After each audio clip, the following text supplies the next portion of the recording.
Y'all are gonna hate me. This is a short video. I started this in the last video, exploring the rear differential because I wanted to replace the oil seal because I was leaking oil, as these trucks do. A couple things to think about. What is the zeitgeist of this truck? I think it is, and I've said it before, I'm not spending tons of money to make this a perfect showpiece. I don't think I have the raw materials to do that, number one. And number two, I appreciate the history of an old vehicle much more than if it was showroom fresh. I appreciate the little rust, the little squeaks and rattles, the battle scars of a life well lived.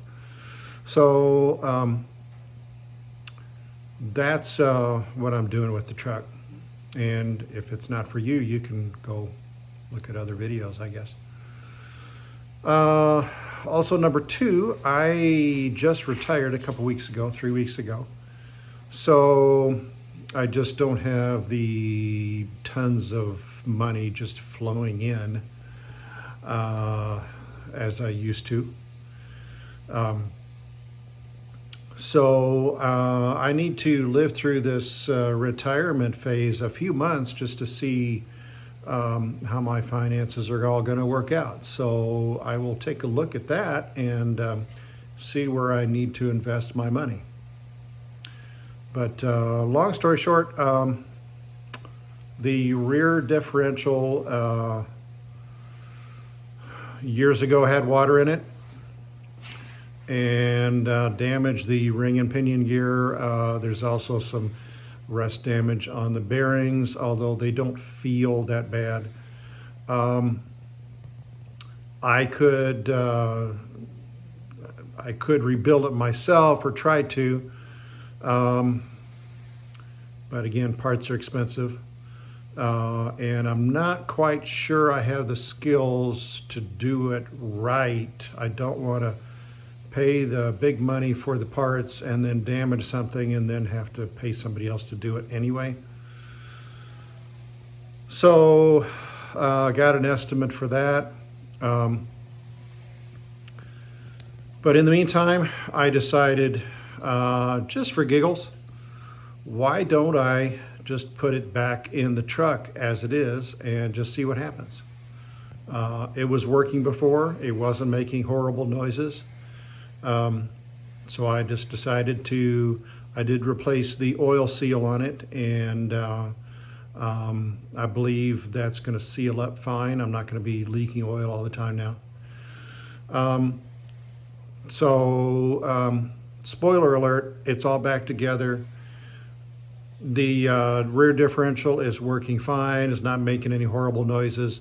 Actually, there's more gear noises coming from the transfer case, which is a little bit concerning. And again, it works. So to do any major stuff on this, I'm going to have to spend some bucks, probably get both differentials rebuilt and the transfer case. We'll just see how finances are down the road. And until then, I will continue to fix up things as we go and have some fun with it.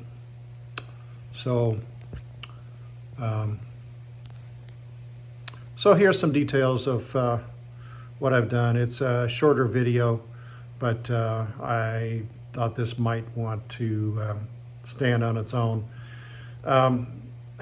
Professional mechanics, you're going to freak out. You're going to cuss at me. That's fine. Don't care. I'm just having fun with an old truck.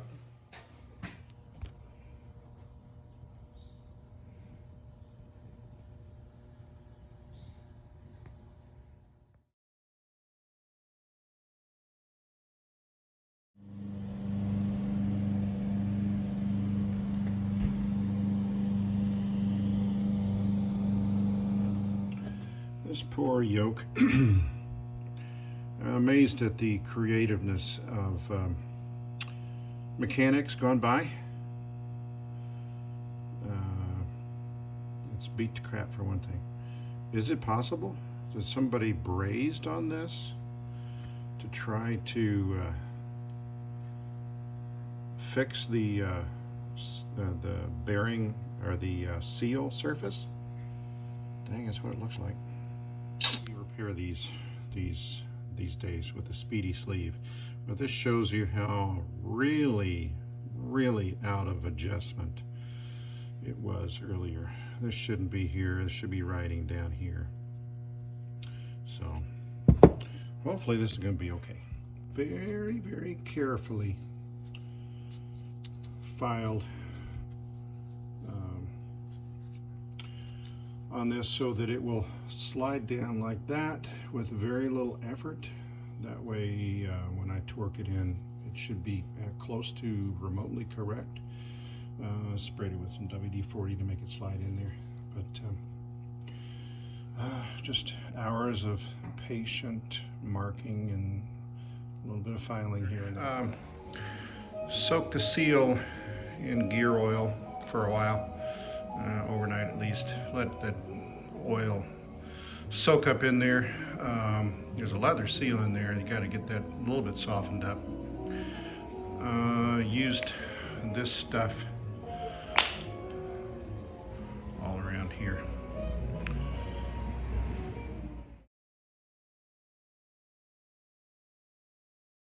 Got it back together, but yeah, this is a lost cause. There's too much rust damage on this.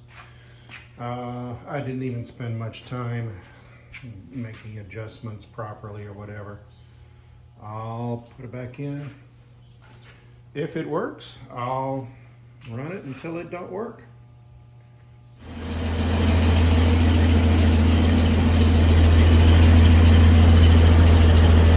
So I got it all put back together without doing any major changes.